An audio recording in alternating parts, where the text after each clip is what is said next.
Welcome back to the Patio Pondering Podcast, where we're searching for clear thinking in complex agriculture. Today's guest is Seth Ariens, a Purdue student, a dairy and livestock judge, sheep producer, and former state FFA officer who's experienced agriculture from several different angles already at, frankly, a pretty young age. Seth grew up immersed in agriculture, from living on a working dairy farm to building a successful sheep flock.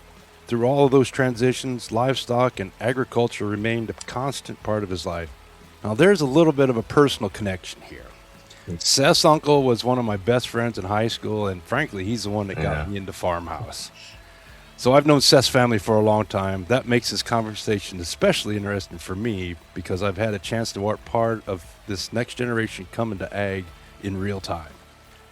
Yesterday, Seth was in Modesto, Utah, judging dairy cattle at the Western National Contest, and today he's going to spend time talking to us on the patio. Seth, welcome to the patio. It's great to be here. I've been excited since you reached out. I'm a yapper and I like to talk, so anything like this is right up my alley. Perfect. Well, you get it genetically. I do know that. Yeah, I do. And not from your paternal side. Nope. Nope. Seth, yesterday, as we mentioned, you were judging cattle in Modesto, Utah, and you've seen ag from a lot of different angles. In your experience, are we doing a good job encouraging young people to get involved in ag? And probably more importantly, are we teaching resiliency along the way? That's a great question. I'll answer this from two different directions. I'll go the first direction being like very generally, and then the other direction, I spent a lot of time thinking about that with my business and how I want that to grow and be sustainable. But I think from a basic standpoint, we do a really good job of encouraging kids to just be in agriculture. And it's very surface level. What I think that people struggle with is like the definition of agriculture is very broad, and you can put a lot of different jobs underneath that umbrella. I think there's not a lot of people being encouraged to be in production agriculture. I think there's a lot of kids like me, quite frankly, who grew up and all they ever wanted to do was farm. And I'm still like that. All I ever want to do is farm. And I've got the sheep outside and I plan to do that for a long time. But and then the kids will be like, well, I didn't grow up on one, so I can't do it. Well, that is not really the case anymore. I think, if you get hooked up with the right people and you get to working at the right farm and the succession plan works out, and it's really not as cut and dry as handing it off to their child or their grandchild or anything like that. So I think that there's a big change coming from that perspective. One of my roommates is actually going through that process right now. He works for an outfit over in Elwood, and it was a friend that he ran a grain cart for in high school and a little bit in college. And it was a family friend down there. And the situation was just right. This is his second summer working for them. And I think he's looking to be their farm manager when he graduates next spring and then maybe take over that joint someday. But the thing that's wild to me is that all came about in like a year or two. And previously, this is a very close friend of mine. Previously, he had absolutely no plans of ever being able to farm because of, the barrier to entry, just the knowing the people, the cost of the land these days and all that good stuff. So I think that being in agriculture is being very well promoted. I mean, Purdue has an incredibly high placement rate out of college, so it's not like kids are struggling to get jobs. But I think that it's hard to explain because it's so awesome. But Purdue is so research based that I think we get a lot of kids that are doing that are really getting involved in the science side of agriculture, which is really advancing it. But I think there's going to be a big change and a big opening for kids that want to do more production agriculture and get into it from that side of thing, like the art of raising livestock, the agronomy side of things. I think that there's going to be a little bit of a gap there. I'm not sure how they're going to, push kids to go more towards that and, make it worth their while to be at college. I can attest that it's worth my while to go to Purdue, in the field that I'm going to be in. But I think there's going to be a little bit of a gap there that people don't realize. Like those kids that do want to farm and are at college that didn't come from a family farm, like there's going to be an opportunity for them for sure.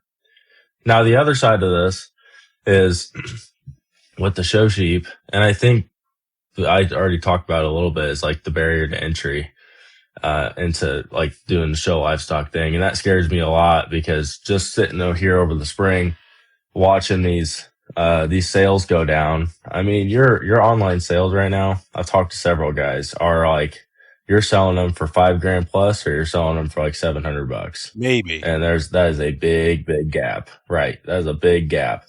And that's scary to those guys who really want to average 15 to $2,000 per sheep. And that's probably closer to what they're worth. But it's like, you don't know how you're going to get new kids into it. So I spend a lot of time working with really young families that just want to show at county fair, and that's it. They'll maybe show one other show over the summer.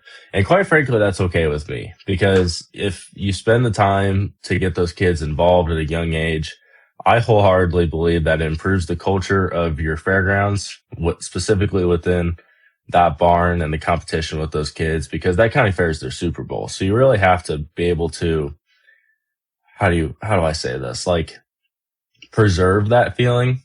Because, no matter what, there's always going to be he said, she said at like a fairgrounds at whatever show you go to. So I think it's been tough for me to learn how to preserve that feeling for those kids that are younger and maybe don't get the full scope of what showing livestock can be. And then the other part of it is like just trying to make it affordable and just really busting my butt to do what I can to help those kids get into the project, because that's the future of it. You got to get the kids in at a young age if they're going to take, because that's how I was. I grew up on a dairy farm, and I started showing sheep because my mom showed sheep a couple of times. She was like, I really think you should try this. And I was like, well, okay. And to be quite honest, it was probably year 5 or 6 before I was like, okay, I like these things. And then what do you know? I got hooked up with the right people. I found a little bit of success. And then the next thing you know, I was 10 years in 4-H, and I was selling the dairy cows immediately to buy a group of ewes. So yeah, there's that. I probably rambled on that for a little while longer than you wanted, but that's kind of the two different ways I think about it. I think about it from like my business, what I've got going in the barn, and how I want to keep that going, and versus just generally coming out of school. The biggest thing I see right now is I think there's going to be a gap in kids who don't think that they could ever farm. I think there's going to be a big opportunity that they really could farm. They just don't. You just got to be willing to go out and meet the right people and look for that opportunity. Well, I think there's a theme between both topics you touched on. Do you think ag's propensity to celebrate the massive operations is making those barriers bigger? Yeah, I think there's part of that really suits my generation, the group of kids that's been graduating of recent, because the technology side is so easy for us. I'm not going to tell you I can get in a John Deere case planer and tell you exactly how to run it, put it down the field and do everything right. I won't say that, but I do think that our ability to learn it quicker is really that side of it suits us very well. So like all the tech in the cab, and you get in there and you've got 4 monitors on one side, then you've got your everything else on the sensors and the switches that do all different things, on. But I think that is not overwhelming to us at all. And I think but like your big scale stuff, yeah, for sure. I think it's really scary to think about getting thrown into the deep end of the pond when, you've got a farm that's, let's just say like, 5,000, 5,500 acres. I mean, yeah, that's scary. And I'm not sure that there's kids that are willing to take that jump. But really when it comes to like the big celebration, I think that the technology suits us really well. And I think that when you have so much technology, that creates jobs for kids to be like, I'm familiar with Bain Welker in the Case IH side, so I'll say this. I think like they have like AFS technicians, which is strictly technology guidance. They rebuild planters and work on like moisture sensors and combine guidance systems, and they're all technology. I think we're really well suited for jobs like that. I worked at John Deere Corporate last summer in Des Moines, Iowa, And I think that when you talk about like the big, the massive, the really cool, I also think that that creates jobs for us in the corporate side. Because again, that suits us well. We understand the concept really, really well, but you just don't see so many people like this era graduate, or at least not in, maybe not in the, like the ag community. I think that like, and this sounds bad, maybe kind of bad, but I don't think that you see as many people willing to take like a really big risk and a big jump. Cause like, for example, like when I get out of school, I've really tossed around the idea of expanding my sheep flock into a commercial flock too, and doing a little bit of the recip gang. But like, that's a numbers game. So when I look at how many sheep I'm going to have to acquire to really be at like a sustainable level to dip my toe into that business, that's a bunch of sheep. I mean, I run like 50 head of like show ewes. And I mean, we're talking like that game is like 250 is a small number. And that's 5 times the amount of what I have now. So I think that you see less people that are thinking that way and thinking like the boots on the ground version. But the concepts themselves, I don't think are scary to us at all, because the technology and, the efficiency, that part speaks to us a lot. So I think there's two sides. I think the risk, I think people may be a little bit more, how do you say, is it risk adverse? Maybe like they're just a little bit not scared of it, but they're not really thinking like that anymore. Like they want to help and drive and push all that growth and those really cool ideas, but I'm not so sure they think about, being the one to use it. They sure as heck think about being the one to make it for the other person though. Okay. I don't know if that really answered your question, but I think that's how I think about it. Are we seeing a mixed signal to people that want to get into production ag, whether it's row crops or livestock? When we do celebrate, you've got to be big, and it scares people away from production ag because of what we're celebrating? That's an interesting take. I think that I think if I'm thinking about it the same way you are, I would probably lean more towards yes, because we've pushed the idea that like those big farms are the ones that make money. And I don't think that they realize that the little ones, they have a way of making money. And scaling for some people works and scaling for other people doesn't. And it depends on your situation. It really depends on your situation and how your farm's set up. And, there's a lot of layers there, no matter who you are. But, yeah, I mean, I think like a simple answer, yeah, probably, because you got to think about, who's making money, and scaling for some works and scaling for others doesn't. And, the size you're at is perfectly fine. A big part of it's, how much land do you own? If you rent all your ground, then yeah, you're probably going to be a little bit bigger than the guy that owns 80% of his ground. He doesn't need to be that big. I think probably yes, because it's always been pushed for so long by celebrating, like you said, how big they are, that the big farms make money. Well, the little farms make money too. They just have a different setup, and they may not be so big and flashy, but they probably make money. So one thing about having a podcast, you're not regulated by FCC rules, so we can say words that normal people can. And the other thing is we can be controversial. Yeah. Your belt, we're going to get controversial. You hit on a topic about Purdue University, and it's a topic that I talk with a couple of professors about a lot. Yeah. And you said Purdue is not have the environment to promote production agriculture. And in 1993, I was sitting in Lilly Hall, 3rd floor, and heard the department head of the animal science department said, Purdue's job is not to make farmers, is to make scientists. And here we are, 35 years later, and you said the same thing in not so many words. It's interesting you say that. I think it's so weird because you can have a Purdue with, Purdue is probably, I don't know how to put this, but Purdue is the biggest place for kids who know they're going home to farm, not going to farm, but going home to farm. That is the biggest place that you see those students when you ask them what they're doing after school, or when you ask them what they're doing for their summer. They're like, oh, I'm going home. What are you doing when you graduate? I'm taking over so-and-so's share of the farm. It's like, okay, that's great. And they're like, well, mom or dad said that I had to go to school, or mom and dad said I had to go work on another outfit for so many years, and it's so like, and Purdue has got tracks for those kids. Now, what they take away from it is completely, up to them. A lot of them are agronomy majors, ag business majors, and sometimes ASM majors. I think ASM is a really valuable route for those students. And it's so weird because that is like, I'll be honest, a lot of my friends are in that group. They're going home to farm, or my friends that are going home to farm know a couple other farmers from around the state, and they're all at Purdue. So I think Purdue is really odd at how it has that population of kids that definitely are going to go back to farm, and you see them on the forefront. But on the other side of things, I definitely think that's a niche group.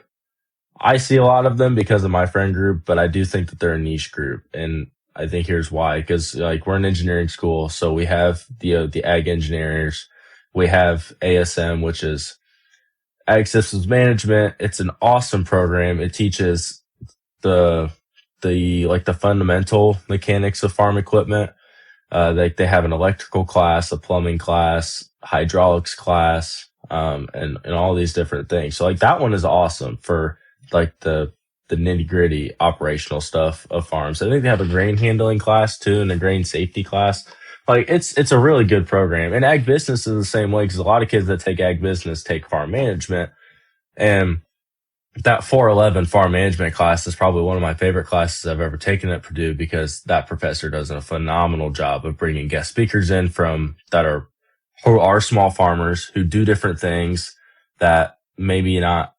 I'll share a really quick story and then I'll get back on topic. So I was in this 411 class, and they brought in a small farmer from Connorsville. I honestly forget his name, but he was really cool. He was a first generation farmer, did I think 15 or 1800 acres, not very big, but he was just about getting to the point where he had to hire full time because he was really busy. He had 2 young girls, family, and he does everything cover crop. And he flat out said in the middle of the class, he said, my goal is to not raise 300 bushel corn. I think that's stupid. You should have seen the look on all those kids' faces when he said that. The kids that are going home to farm, it was hilarious. I was like, this is awesome. I can't wait to hear what this guy says next. And he said that he made an awesome point. He's farming by himself. He's farming just about as much as he can by himself. And he's like, 300 bushel corn, I don't have the manpower, I don't have the trucks, and I don't have the facilities to store it. Nor do I have the budget to get such things to do that. And he's talking about the cover crops. We're going to keep the ground. He was looking to keep the ground healthy and sustainable for his kids when his kids hopefully want to start farming. And I was like, yeah, this guy's awesome. He was just talking about, all he wanted to talk about was the organic matter in his soil and how his soil tested. And he was like, yeah, I consistently grow like 225 corn, 240 corn, stuff like that. Like not just, spectacular numbers and like, Iowa, Central Indiana, Central Illinois, that kind of thing. But I just think it was awesome. He just flat out walked in there and he was like, I'm not trying to raise 300 bushel corn. I think that's dumb. I love seeing the look in those kids' face. But my point is, I think that there's a niche group of people that are going to production agriculture. He was one of 3 farmers, I think, that talked in that class. Everybody else was like realtor companies, a food grade milling company, an insurance company, an investment company, like those kind of things. So, right, it's a farm management class, but yet we're still promoting the outside industries that are directly farm related. So I think, but then when you go back and you look at Purdue, like this is what I see coming from FarmHouse and being in the major I am. I'm an ag business major myself, so I really do interact with those kids a lot. But when you still look at the type of people, I love my school, but when you look at the type of people that Purdue advertises coming from the agriculture department, they're all working at Corteva, Elanco, and they're just working at the big dogs, the research, they're going to John Deere's, your CNH's, they're doing all that stuff, you hardly ever see stories about people like my roommate who's going to hopefully take over an operation someday, and a pretty good one at that. So you don't see those success stories, but you sure as heck see a lot of the ones about the kids going to work at Corteva, Lenco, John Deere, and CNH.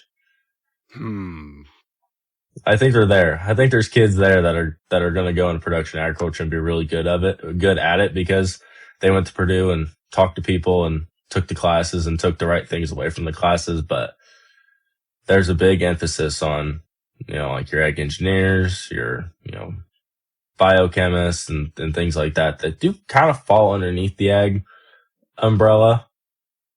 And, there's a big emphasis on those, especially when you just look at like the kind of stories and the advertisements that the College of Ag does. Even like the Ag Econ department, they do a phenomenal job of advertising their students and posting all their stories and stuff like that. And yeah, but I don't know if maybe this is like those kids just don't, want to be there, but no, they're all going to work for farm adjacent companies, ag adjacent companies. They're not going to, they don't have the goal of working directly with the farmer or being the farmer. Well, Seth, you inadvertently hit upon a topic that I think I'm just going to leave it lay. You're a former state FFA officer. I am. But I would say that you don't fit the mold. That is a compliment to me. I said I'm not going to touch it, but screw it. Go ahead. It seems like there's a massive celebration of state FFA officers, and that typical state FFA officer fits a mold, a scripted way that they interact, a scripted way in which they promote themselves, a scripted way in the way that they speak. And that's what I see in the field that Purdue celebrates. At the expense of, as Dr. Alan Schinkel would say, I want somebody that's a B-average student that's going to come in and work really hard, and we can put him someplace where he's going to be really successful. Yeah. Yeah. I mean, when I go to, I don't know, but yeah, when I go to school, I think that my goal at school is to not, again, this sounds terrible. I'm not the most academically inclined person, but I go to school to do the things like farmhouse, to be able to dairy judge and really travel the country and see some really good cows and compete. And then like I'm in NAMA too, which is the National Agri Marketing Association. Have a ton of fun through that. I've learned so much, but like I go to school for the people and I learn, there's a handful of classes that I've really enjoyed, and I've heard either good guest speakers or I've heard, just some really good, I'll be completely honest. The classes that teach me anything about Excel and the financial side, and I've taken an ag law class that's been really good. Like those classes, yeah, sure, those are great. I'm going to take that stuff back with me, but for the most part and I'll just say this, like my chemistry classes, my math classes, my stats class, I was passing that class. I passed those classes with a solid B, and I couldn't be happier because I didn't waste any time that I could have been hanging out with my friends on those classes. And I passed them, and they didn't ruin my GPA. So at the end of the day, I love that, and it's okay with me. So I really balanced that the best I could, and I really balanced it as much as I wanted to be completely honest, and I was fine with that. But yeah, I don't know. I think that when I look back at my state officer team, I definitely think I love those. I'm really, really tight with my state officer team. I think that I'm the only one that was really production ag focused, and I fit in well with them because of that. Because Jenna's family farmed for a long time, and now they do the ag tourism business, which is very, very good for them. Mary works for, what's it called? It's called Grit and Grace. She travels to different rodeos as kind of like a spokes, like news person, like media person. Gracie's going to be a teacher. Jaden I haven't caught up with Jaden in a while. I know she's an ag business student as well as I am. Toby's worked for Bayer for a couple summers doing test plots. He's working for Precision Planting this summer. Toby's really smart. He's an ag engineer, and Anthony is going to be a conservation officer. I've talked to him a couple times about that. So definitely I was the ag kid in that bunch. I tried my hand at the corporate world at John Deere in Des Moines last summer. Absolutely hated it. The company was great and they treated you very, very well, as far as that goes. But I couldn't stand sitting in an office all day, every day, not really having a good idea of what my project was. See, I'm the kind of person that I can do the desk stuff because I have to, because there's paperwork, bookkeeping, and all the financial aspect of just doing the sheep deal.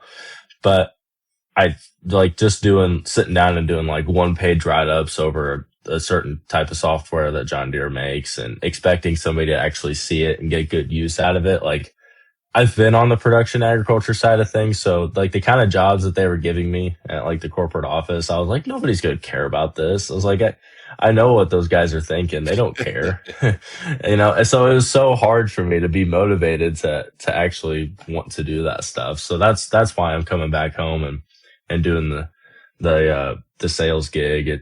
It's very farmer adjacent. Get to talk to those guys a lot. And it'll give me the flexibility to do what I really enjoy, which is working my own livestock. So that's the route that I took. I tried the corporate side of it, didn't care for it at all, personally.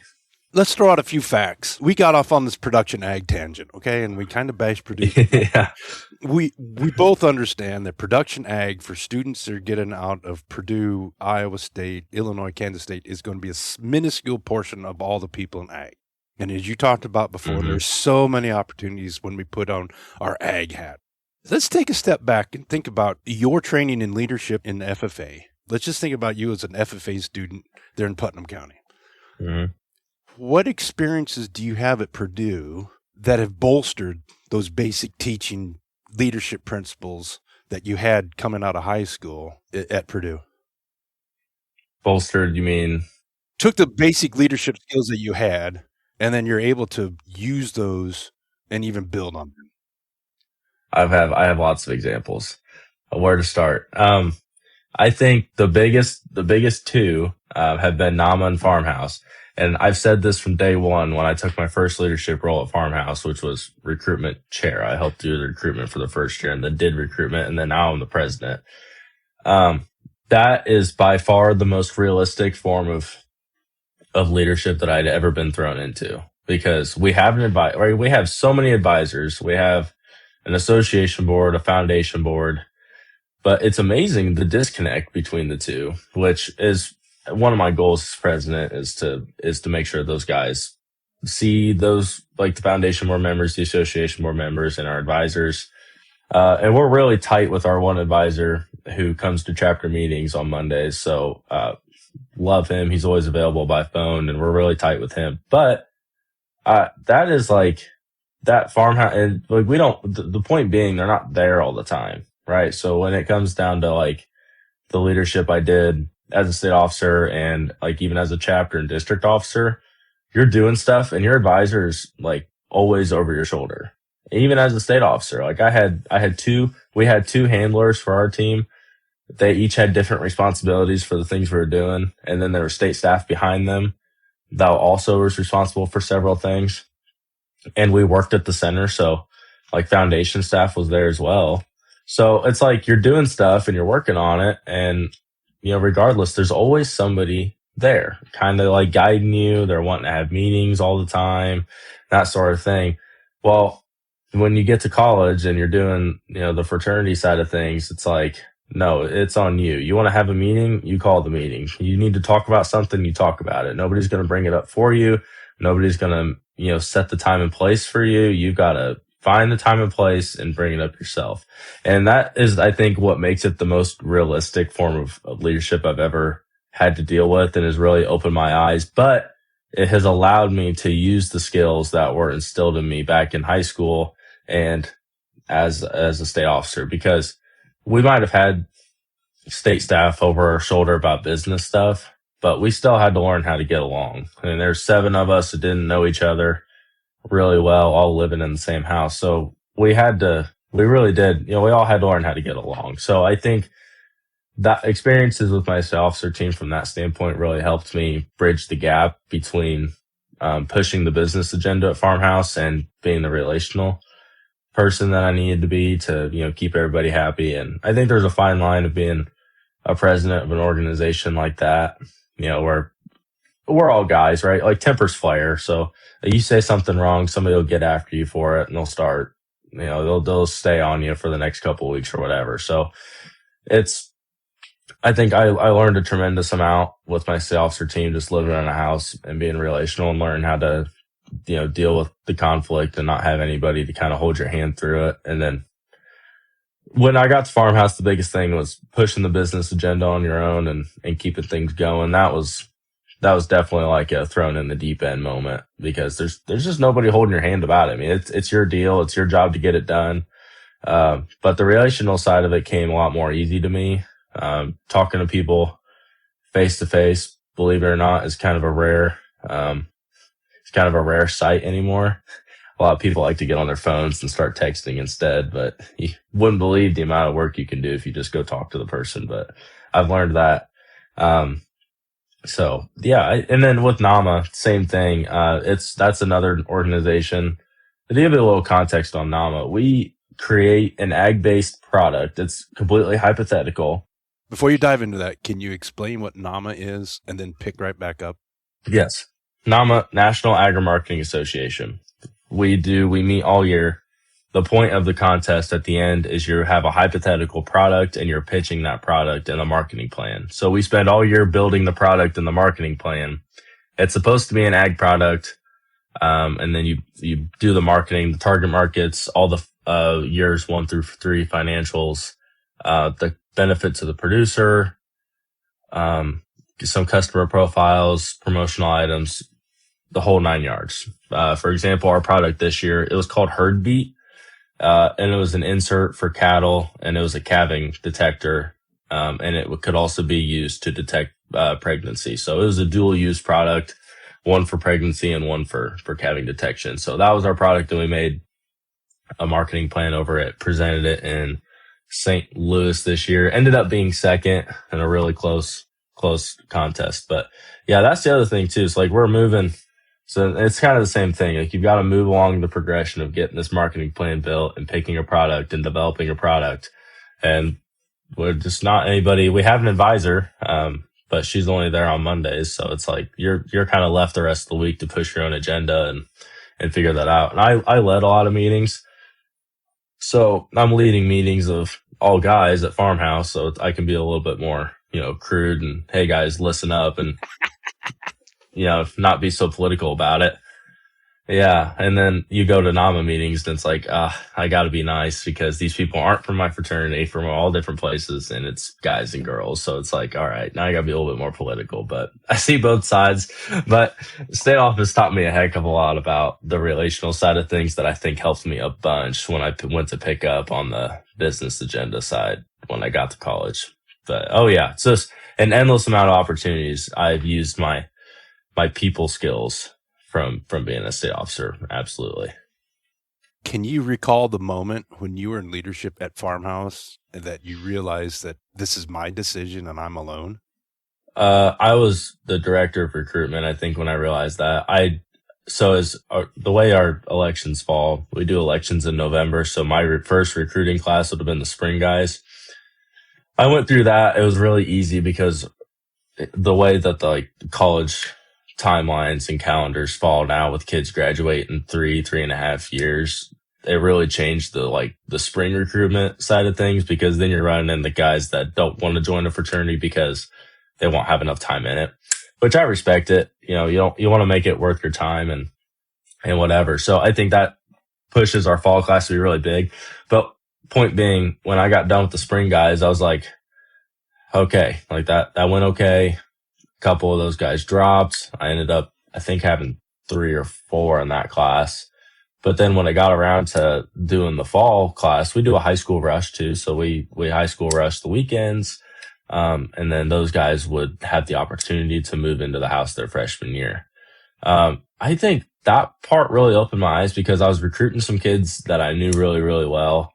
and some other kids that I didn't know very well or didn't know at all, really. Yeah, it was crazy because I was thinking about it from my perspective as a sophomore in college, and I was like this place, I've only been here for a year, I'm going on 2 years, and this is my home for 3.5, 4 years. So it's like, and this is a big decision for these guys. And when they're relying on me and what I tell them, and I really took that to heart.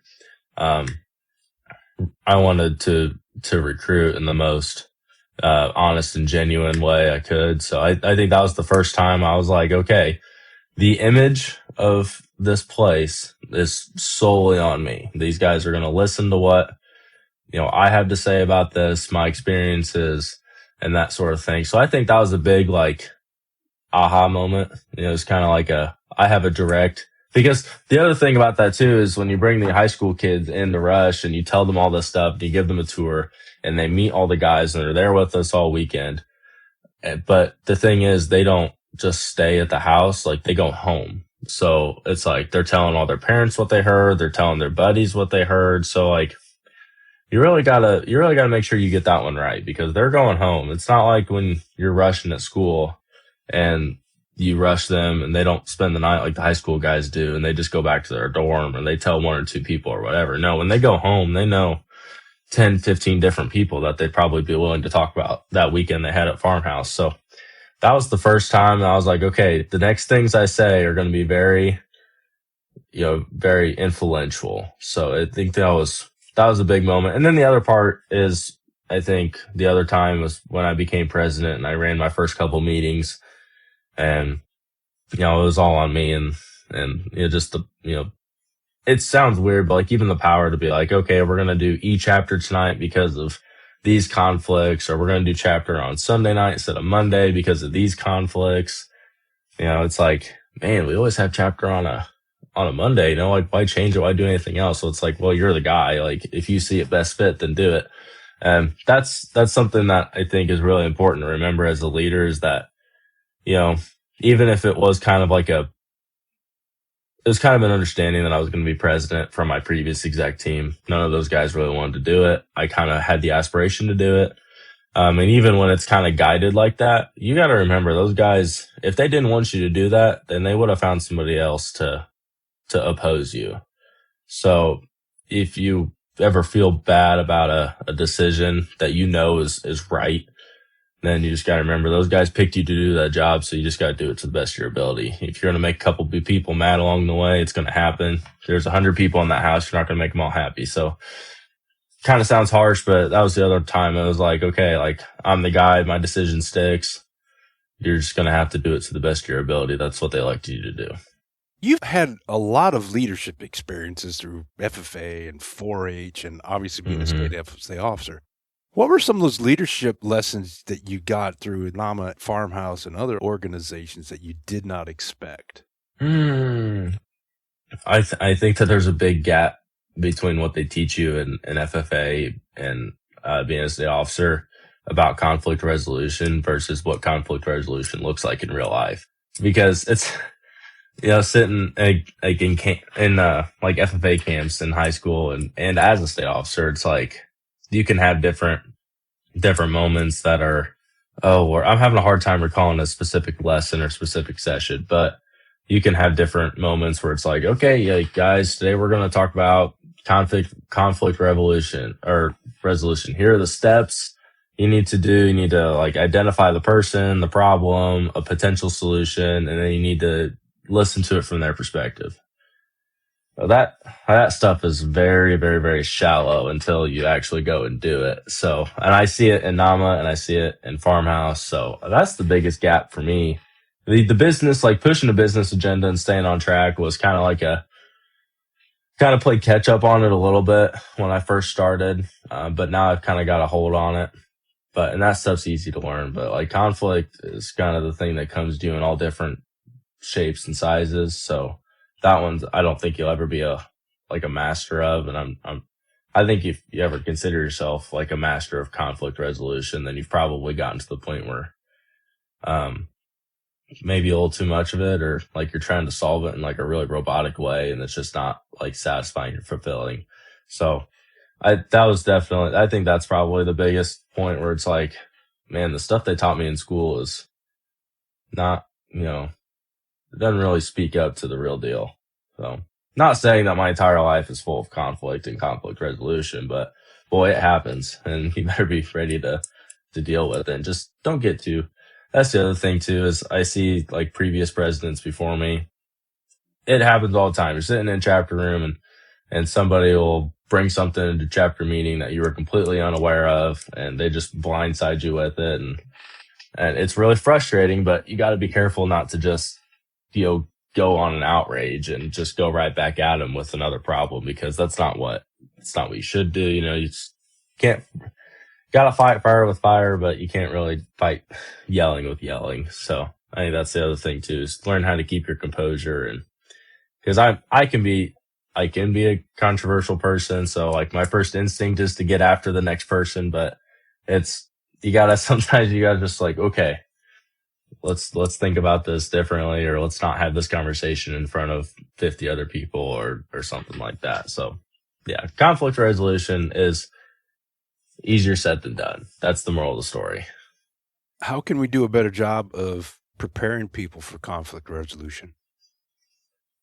It's hard. My best answer is to put them right in the middle of it. I think if I was an ag teacher and I had a couple, like kids on my officer team that were, having some like petty high school fight, it sounds, careless or whatever, but I would definitely probably be the person that would be like, hey, that's not my problem. You guys need to go figure that out. I honestly think that's the best way of doing it. Give them a couple, like, don't get frustrated. Don't, pull out any facts or artifacts that aren't called for, and just go figure it out. That's about the best way you can do it. Just gotta figure it out. Sit back, think a little bit about it, think about why the other person would have done that, and then just respond and learn how to listen to the other person and don't get flustered. When you get flustered, the other person will get flustered, and then things go downhill pretty quick. So that's the best way, I think.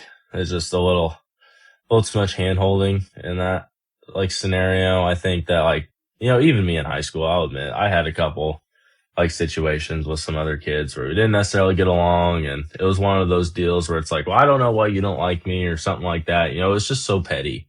It's so stupid. But my advisors would always just kind of, I don't know, they wouldn't really help us solve it, but at the same time, they wouldn't encourage us to go just get over it.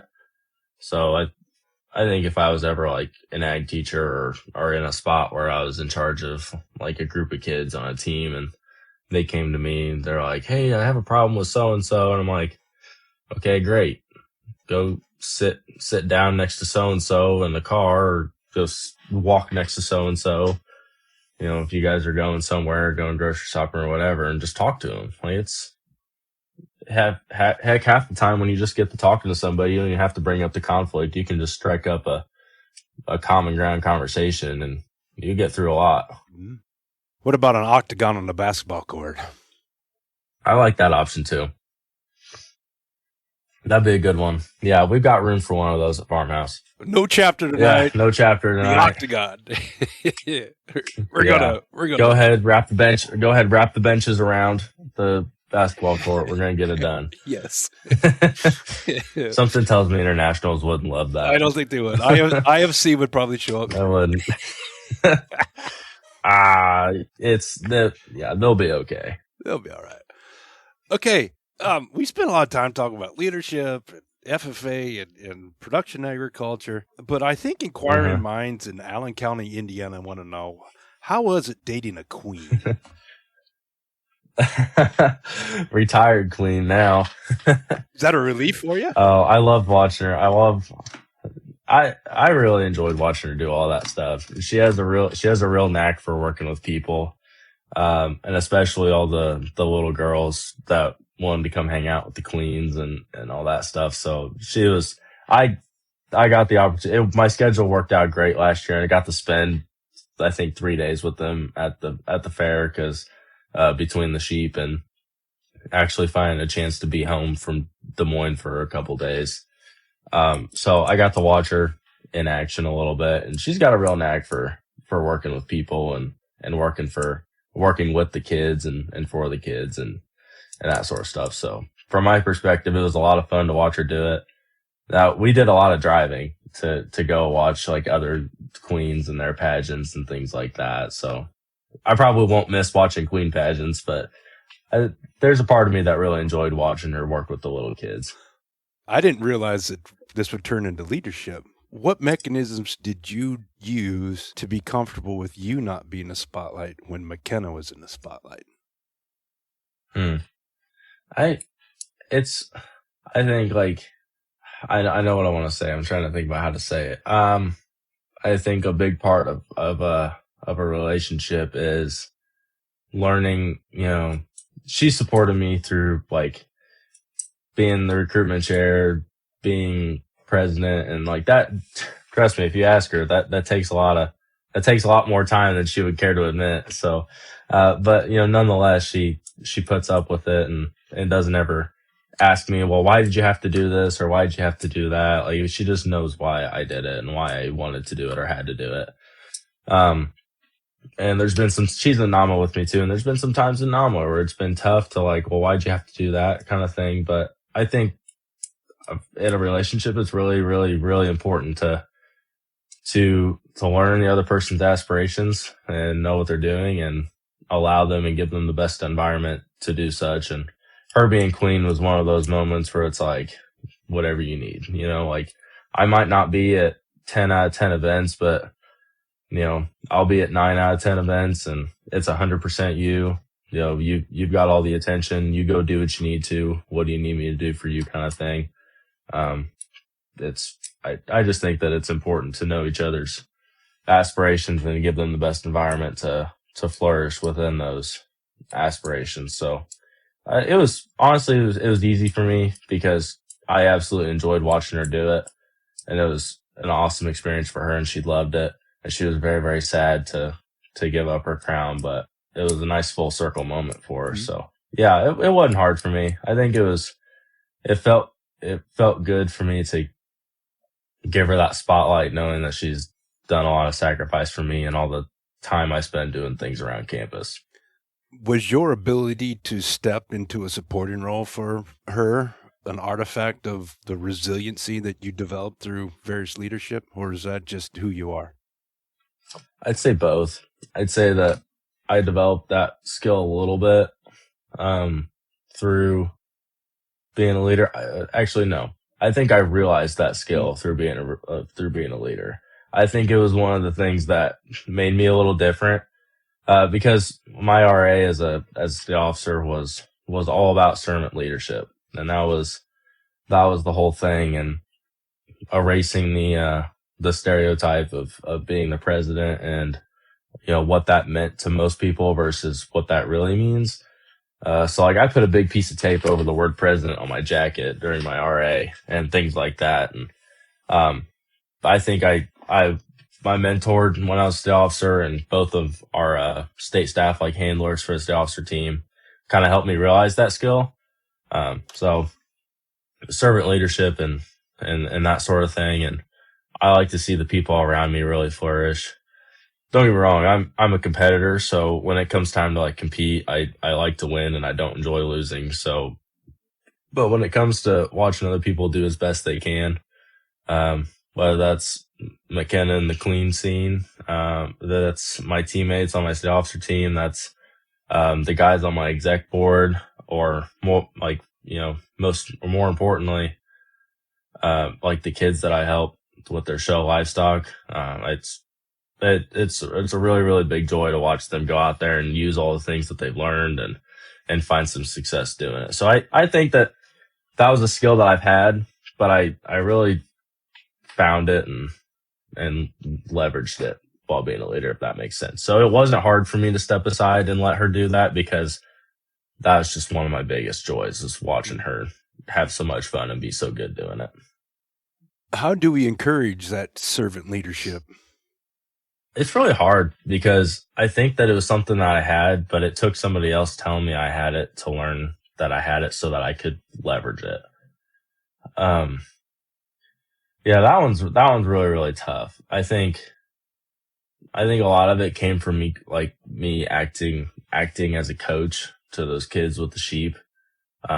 Especially once I got out of 4-H and like at the biggest shows of the years, like your county fairs and state fair, like I couldn't do that stuff anymore. So like I would just go and like, okay, guys, it's all on you. And then it also, I think, came about like showing at state fair. You want your best sheep to show at state fair. So it's like, okay, well, I'm not going to show them. So you have to show them so that they can go to state fair.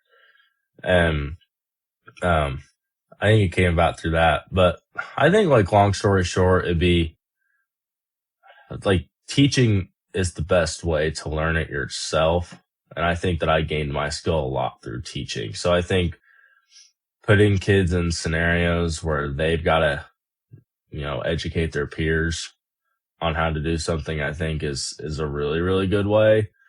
And I haven't really thought about this much, so that was a really good question because I don't have like a great example of how to do it. But personally, I think I learned through teaching and mentoring younger kids and their projects and things like that. I think that's where it really came from, and where I found out that I enjoyed it really most of all.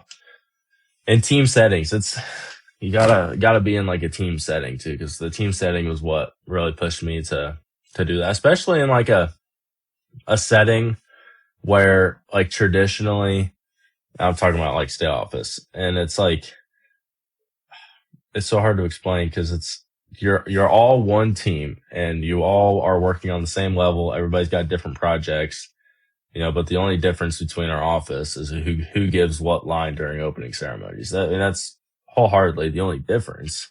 But it's so tough because originally when you show up, my name was at the top of the slate, and then it was like me, Toby, Mary, Jenna, and then it worked its way down to Jaden. And they had like, it's kind of like this like hierarchy as soon as you walk into the house, and it's like, okay, this is weird. Like, this doesn't need to be a hierarchy. Like, you guys can just, like, we can just do this together. Like, I don't want to call the shots over all you guys. Like, I'm quote unquote the president. Like, that's just not what I want. So I don't know. Sometimes you put people in situations like that, and it helps them learn too a little bit in the team setting. And yeah, it was a lot of trial. It was a lot of trial by error. I'll say that much, but that's a hard one to learn. So it really comes down to learn how to be selfless and learn how to teach other people. And that's a hard skill to learn. And I say that not because it's something I enjoy. I say that because I'm not really entirely sure where I got it from. I think I got it from my parents and like the traits they do, especially now after being done with state office and the types of things that they do for me and things like that. And I observe it with them. So, like there's obviously like a portion of it definitely comes from my parents, but looking back on it, it's like, man, where did that come from? Going into being a state officer, it was all very like, like I'm a traditional ag kid. I preach hard work and this kind of thing, but then coming out, it's like servant leadership. Like that's my thing. That's it. So big shift there. It's really hard to pinpoint where it came from, to be honest. You're right. You have to experience it. It's like conflict resolution. We can talk about it in seminars, but it's hard to teach because there's no mechanics around it. Like Ag Econ 331, you can go through the steps of sales, and you don't go to the next one until you ask the clarifying question, and then you do a conditional close. I mean, we get these mechanisms, but conflict resolution and stepping back and letting somebody else shine, those are skills that we have to develop. Would you agree with that?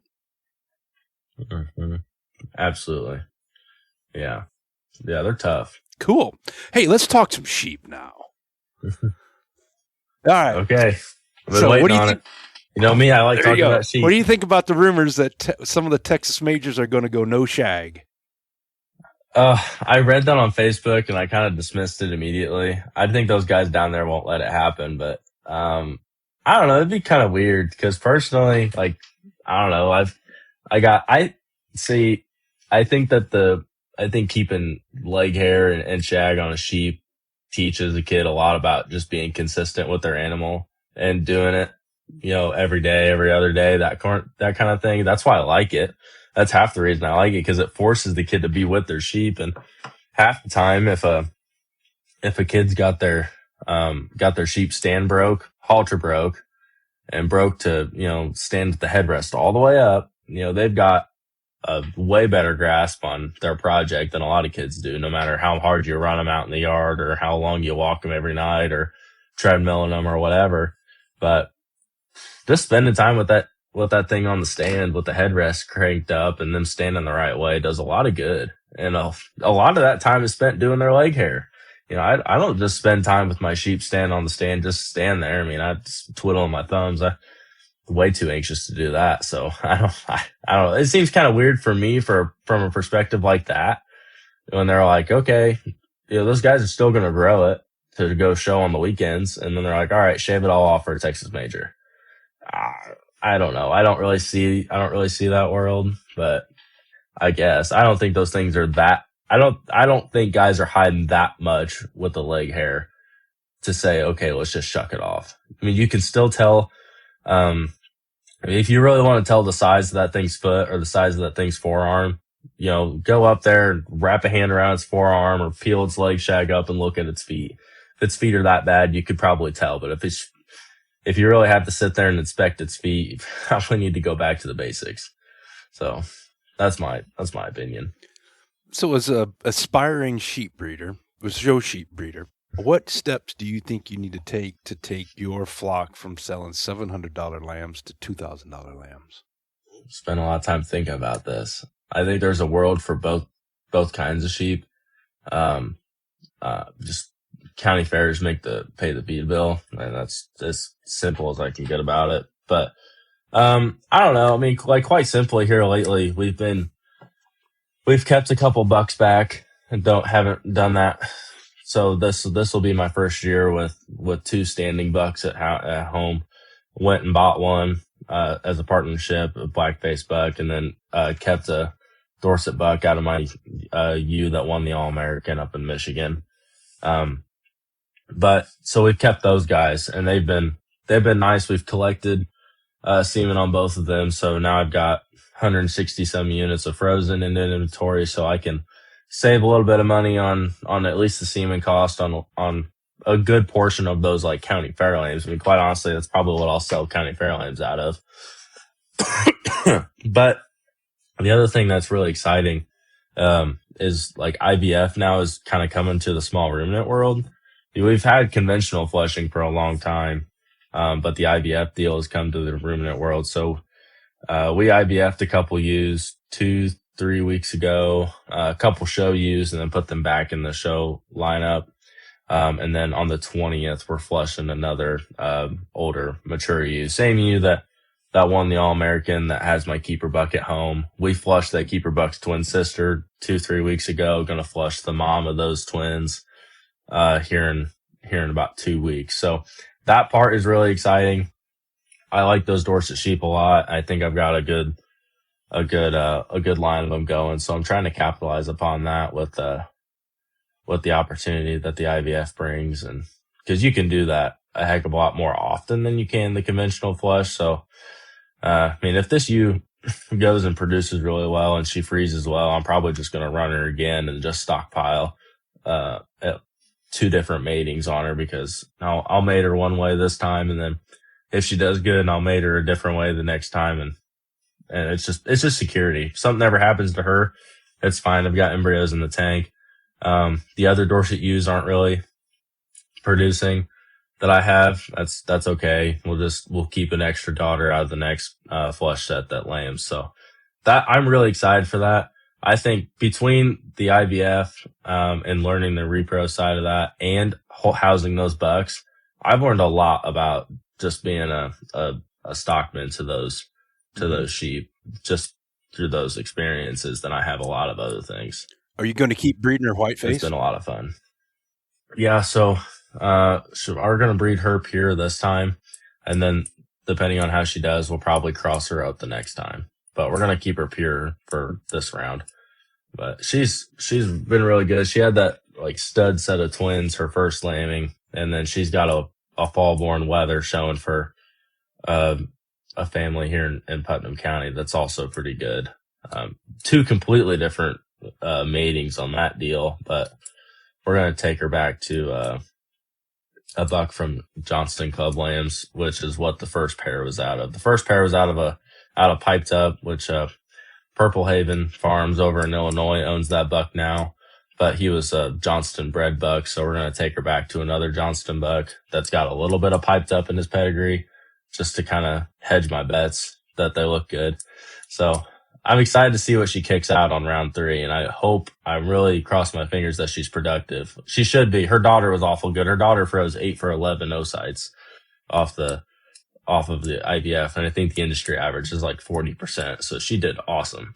So I'm hoping mom is the same way.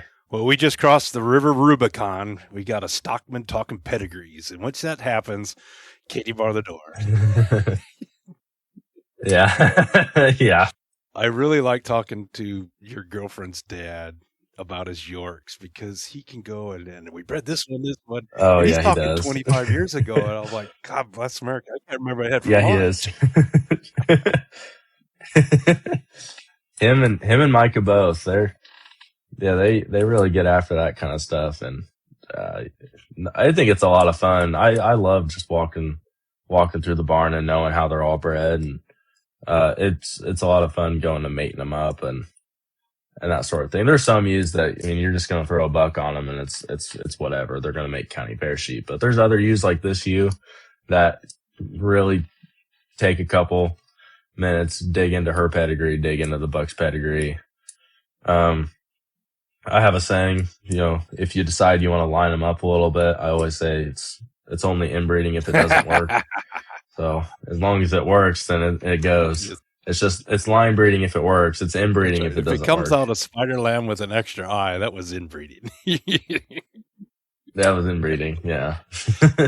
And they're not lined up by any. They won't be lined up by any of the stretch of the imagination. But I think they share a grandparent, maybe a grandparent or a great dam or a great dam or something like that. There's been a lot worse. It's kind of down the line, but yeah. Oh yeah. No, we're not breeding like son on mom here or nothing like that. So no, he's going to stay in the pen, go with all the other Dorset sheep. Your discussion about what you're doing with your sheep flock brings up a point of contention with a lot of youth as they graduate from Purdue or Iowa State or Ohio State, wherever, that they have these personal goals. And in your case, it's sheep, and a lot of people have things that want to keep them close to home, but they need to get a job. So how are you balancing having a sheep flock with potential employment afterwards? Same way I balance having a sheep flock and going to college. I think I'm looking forward to having a little bit more time with the sheep while working than I did having time with the sheep while being at college. So at the forefront, I'm excited. But I think it's part of the reason I want to go the ag equipment, the sales route, the company I'm interning for this summer. Hopefully that's a full-time thing in the future, but they've treated me very, very well and gave me plenty of leeway to go and chase my personal aspirations. So I think you got to find the right company first off. Pick a job that suits what you want to do at home. And I think, having a little bit of a job where I kind of build my own schedule is probably going to be to my benefit. So I think being aware of those two things is the people that you work with and the type of job that you have. I mean, don't expect to be like if you want to raise sheep, or raise any sort of livestock where you got to be at home, I don't even know, but don't take a job that requires you to be traveling throughout the entire week and you're only home on like a Sunday or something like that. That just doesn't work unless you've got like a full-time guy at home. Like that's just hard to do. So, but I would say most of it depends on the job and the company you're working for and their genuine like care for what you're doing at home. Cause like those people that I work with, I've worked at Bain Walker before throughout high school, and then I interned there my freshman year. They all know that I'm a sheep kid through and through. So it's like when I turn in a personal day, they're like, "Oh, you're breeding sheep today?" And yeah, I am. So, and they all know what the personal days are for. They're either for a county fair or I'm breeding sheep that day. So, well, it's you got to be resilient. So, yeah. mm-hmm. Well, we've got to the part of the interview where we jump into our last 5 questions, Seth. So, if you're ready, we'll jump into them. Okay. What's one lesson from ag you carry with you every day? I think you've said it a couple times. You got to be resilient. Okay, there's going to be times where the matings don't go well, the conception rates are low. You're just not selling equipment. People aren't buying equipment, that sort of thing. Man, I had a good friend of mine who's breeding sheep just down the road, Colin Deno. He was like, "How old are you?" And I was like, "Oh, well, I'm 22, be 23 towards the end of the summer." And he was like, You're still breeding sheep. How many have you got now?" And I was like, "Oh, 40 or 50. And he was like, "Just keep doing it." He's like, "You just got to keep doing it." He's like, just keep knocking away at it. He's like, "The bad days suck, but the good days make it all worth it." So I think you said it a couple times. You just be resilient. If it's what you want to do, and that's the thing you want to be doing, and you've got a real purpose for doing it, then not everybody in the world can say that. So just keep banging away at it. You'll break through sometime. Well, that's a consistent theme on my podcast of resiliency in ag. If you could have coffee with any historical figure in ag, who would it be? Oh, I don't know. We at our Founders Day just I think maybe, oh shoot, was it a month now? Anyway, at our Founders Day, our guest speaker was Chuck Connor, former ag secretary, and he was awesome. And he was our keynote speaker, and loved getting to listen to him. But like a historical figure, oh man, that's tough. I'm not sure where I'd go with that. You know what I would say, I don't know what the guy's name is, and I don't know anything about it, but I think I would go back and talk to the guy who created artificial insemination, because the magnitude of that, I don't know. The first guy to think about that, I'd love to sit down and be like, "How'd you get to that?" Just quite simply. So I'll go with that. Chuck Connor was really, really cool. He was our keynote speaker, learned a lot from him, but I think I'd pick the guy's brain who really opened up the repro world. And I think some of that happened across the street from FarmHouse in Lily Hall. I was just going to say, I probably don't have to go too far to meet the guy or the group. What is one quirky or underappreciated thing about agriculture more people should understand? I think it's your previous question. Who do you want to have coffee with? I think it's awesome. Like the morning coffee stops, or the one place that every guy goes for breakfast or lunch. I think I don't know. I just think it's cool. I think there's a little bit of everybody in production agriculture that just wants to grow old and just go to the same place for lunch every day, or go and sit in the same place and have their coffee every single day. And I also think that speaks a lot to the community that agriculture builds. And I mean, Purdue preaches that, and like everybody around you preaches. It's the people that within the industry, but I don't think there's a truer place about it than agriculture. And you don't ever experience it till you know it. Originally, I didn't want to go to Purdue because of how big it was, but the ag school is tiny, and it feels even smaller when you get in with a group of people that you're really comfortable with. So I think that is probably the coolest thing. But it's also, like, I would say that the quirky part of that is that these people love each other, but this is the most like competitive and cutthroat group of people you've ever met in your life. So we love each other, but if somebody down the road starting to plant, boy, you better be on your horse planting too. So I think it's funny. It's so much. It's like, yeah. Same time for lunch tomorrow. Sure. Oh, I'm planting. Oh, nope. Lunch is out. We got to go. Sorry. I'll talk to you in 2 months. What is your favorite ag tool, product, or innovation? Oh,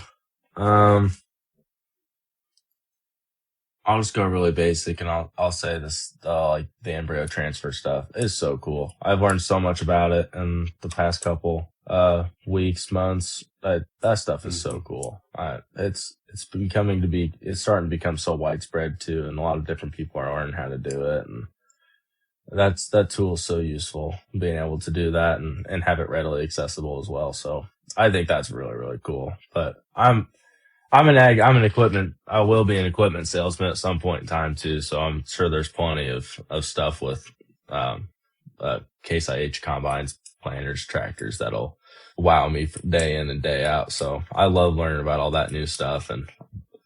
But I'm not really sure that there's one specific that's like just been absolutely like wowing, because at the end of the day, people buy equipment because of the people that work on it and the people that's selling it and where the dealership's located. So I'm not really sure that your like See and Spray technologies or your automation or your like automation or the things that are forcing people to buy green or red equipment. It's for sure always going to be the people working on it and the people selling it you're dealing with. So I would say like what's current in my life right now, I think that embryo transfer, the IVF to conventional flushing is wicked cool.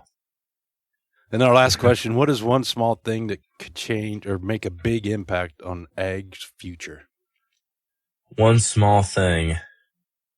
I think small things are hard to pick out because, ag is the food in the United States is such a important topic. It's hard to think of something small that's going to really, change the way we think about this. But, Lord, I really don't know. All the things that come to mind are all like, big topic ideas. The things that I could think about are, probably just like, regulations about how you grow crops, things like that. I think that anything that forces a farmer to change their like regular practices is something that's always like kind of creates a tidal wave of new equipment, new technology, new practices, timelines, things like that really change a farmer's perspective. And I'm not really sure like what exactly like that would be, but what I think that there's also like a little bit like of a shift in the world too, of like where things are coming from, tariffs and things like that. Cause like we got like big competitor in what we consider our bread and butter, corn and soybeans. We got a big competitor to the south in Brazil. So it's like, how much longer are we growing that stuff and being like really good at it, and that's like sustainable. So I don't know. I think there's kind of like a little shift going on there, and maybe there's going to be like we're growing things in like a niche platform, or we're growing things in a different way to differentiate ourselves. So I that's what I would say. I think that's where I see like maybe another little bit of change coming, but it's hard to think of something like inherently small because the industry is so big and the food chain is so important that it's usually a big movement that really will shape the future. But for most days it's day in, day out, just keep going. Yeah, those black swans seem to fly from Mount Olympus every once in a while and screw everything up. Yeah. Well, Seth, this has been a great conversation. Our discussion on leadership, what you see, how you're just a little bit different than a typical leader, and those experiences have helped you become a mentor, both in your sheep flock and what you're doing at Purdue, are great lessons for youth and even for us adults to think about how we can do things in our life like conflict resolution. So thanks for taking time and sitting on the patio with us. Yeah, thanks for having me. It was a lot of fun.